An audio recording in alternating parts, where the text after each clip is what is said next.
today? Quick question.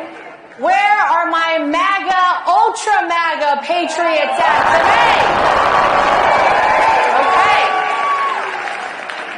Well, it's great to be back with you guys here again at CPAC. This is always such a treat to come. But I'll tell you guys, we have our work cut out for us, don't we? It's almost hard to believe all that has happened in the world since Joe Biden took the office of the presidency. It's truly astonishing how much damage someone can do in only 3 years. The days of a soaring economy, safe and secure borders, and peace in the Middle East are gone. We're now seeing people work 2 and 3 jobs just to make ends meet. We have millions and millions of people flooding into our country illegally, of course, given a red carpet rollout and reception by Joe and Kamala. And it feels like we are on the doorstep of World War III. But ladies and gentlemen, I come bearing good news here today, because less than 9 months away from changing all that, we will see Donald J. Trump elected as the 47th president. I can't wait to be back here with you 1 year from today under a Trump presidency, because don't forget what America and the world looked like under the leadership of President Donald Trump. Historic trade agreements, a soaring economy, a safe and secure border, record low unemployment for African Americans, Hispanic Americans, women, our veterans, the genesis of the United States Space Force, peace agreements in the Middle East, the creation of over 1 million manufacturing jobs, the largest tax reform package in history, massive deregulation, energy independence, ladies and gentlemen. The appointment of not 1, not 2, but 3 Supreme Court justices to the bench. And that was just in 4 years. Today I look around, and I'm sure you do the same, and I truly do not recognize this country. How many of you go to the grocery store, the gas station, and you wonder, how did we get to this point? How many of you turn on the news at night and go to sleep worrying about the possibility of a world war? This is reality, and this is the America that Joe Biden created. You kind of have to ask yourself, what happened to the Democrat Party? It's a party that once stood for the working class, for women, for equal opportunity, and now seems to stand against all of those things. This is a party that has thrown away all of the values and foundations upon which our country was built, and instead embraced a platform that seems to consist of 2 tenets: wokeness and a burning hot hatred for the one man they never saw coming, Donald J. Trump. The party of JFK is dead, now replaced by an ideology that stands against everything that makes us proud, united Americans. When our founding fathers wrote the United States Constitution and the Declaration of Independence, they used the ideals of equality, freedom, and our Judeo-Christian values as their guides, not socialism, identity politics, and a meritless society. And yet here we are, debating whether biological men are stronger than biological women, letting criminals run rampant in our big cities, and teaching our children to hate this country. I said it right here on this stage last year. This fight is not one between Republicans and Democrats or left versus right, but a fight between good and evil.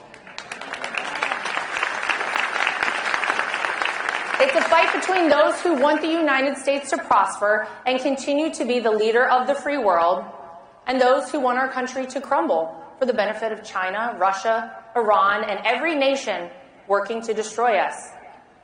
The left told us what they wanted to do: fundamentally transform America. And I hate to point out the obvious, folks, but the transformation of the country we all know and love is happening right before our very eyes. It's happening right now as I speak, and it's happening faster than any of us even realize. Right now, our children, the next generation of leaders, are sitting in their classrooms being taught to despise our values. They're being taught victimhood and hatred as they're indoctrinated to their core against everything for which this country once stood.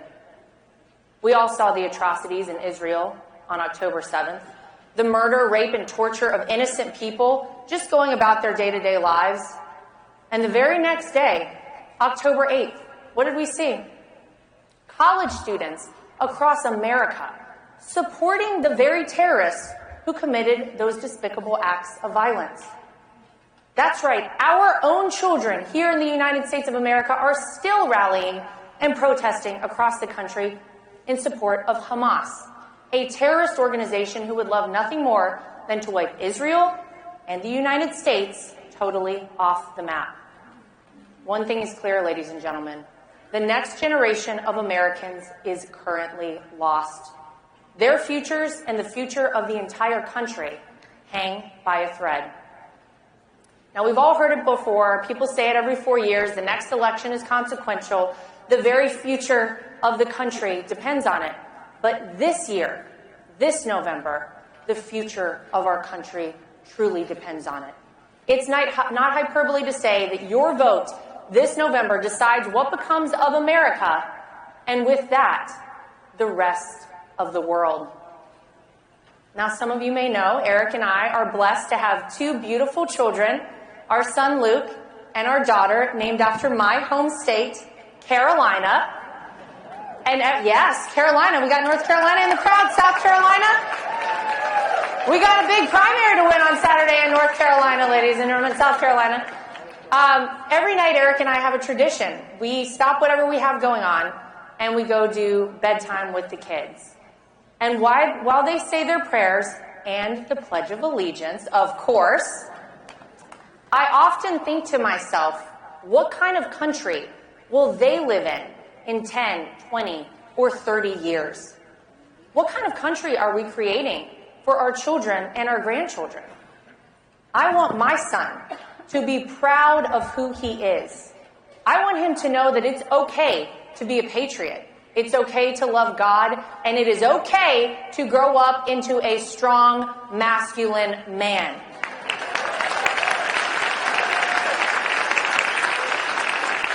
I want my daughter to always feel safe here in America, wherever she goes. I want her to play sports on an equal footing with her peers, which means competing against other biological girls. And I want her to understand that in the United States of America, we get ahead and succeed by merit and merit alone. I will never raise her to rely even for 1 second on the poison and lie of identity politics. Moms and dads, hear me loud and clear. When I say it is up to us, the parents, to ensure the safety and the education of our children.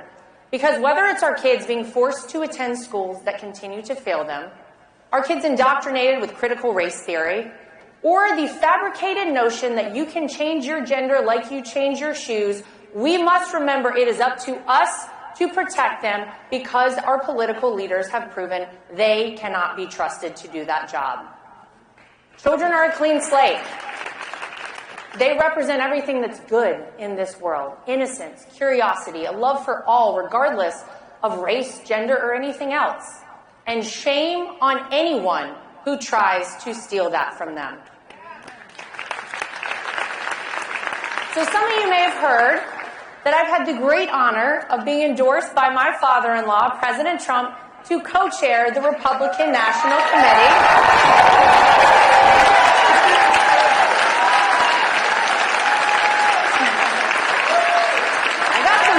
In here, okay. You guys like this idea?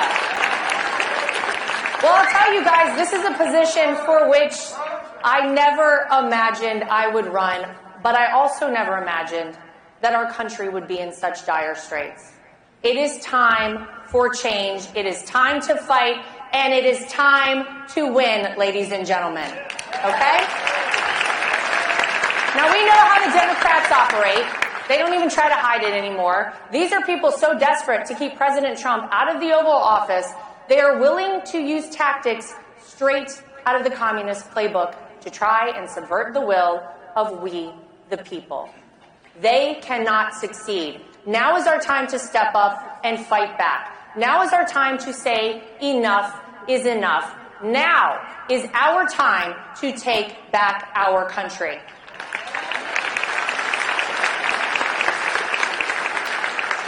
And let me just assure everyone here of one thing.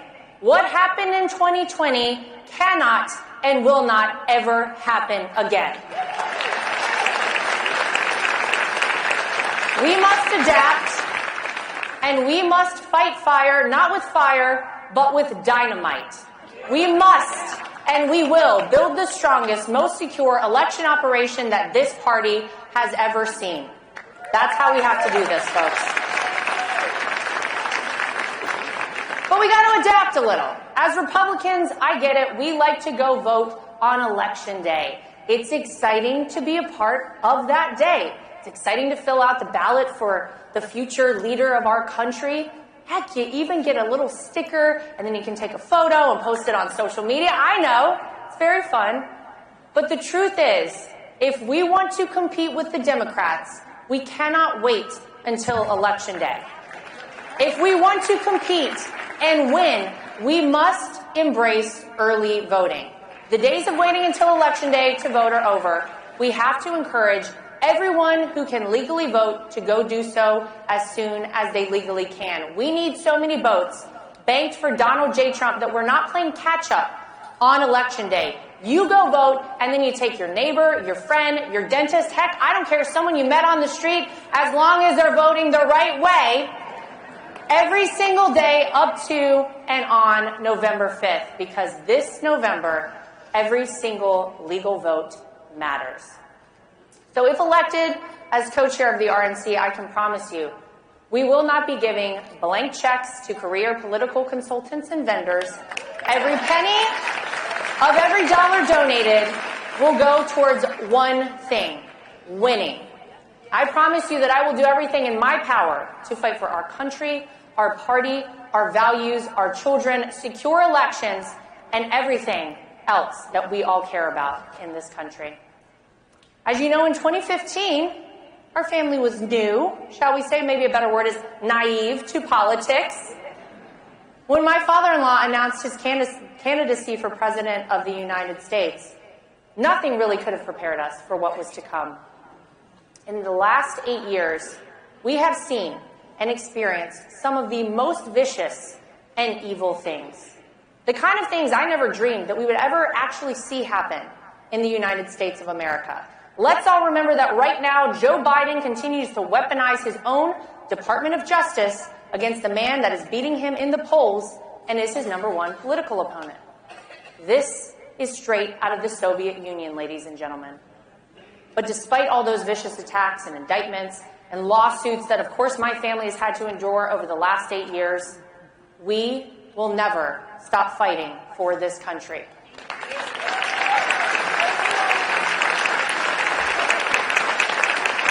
It is because of these attacks, not in spite of them, that we continue to fight. And I think my father-in-law, Donald Trump, said it best. My revenge will be success.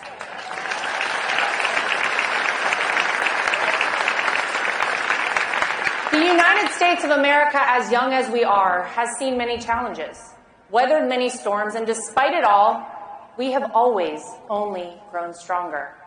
America may be fractured, but she is not broken. Because the American people do not cower. We do not bend, we do not break, we stand strong in our values and our principles and everything that makes us a part of the single greatest country that this world has ever seen. Never forget, ladies and gentlemen, that it is always darkest before the dawn. D-O-N, darkest before the dawn. See what I did?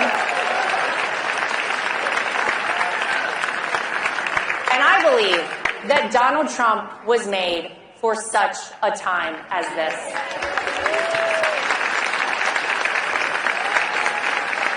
So before I go, I just want to say thank you to you guys. We have a lot of work to do. We have a little time to do it. It will be my great honor to work alongside each and every one of you to put President Donald J. Trump back in that White House, expand our lead in the House, take back the Senate, and make America great again. Thank you guys. God bless you. Thank you.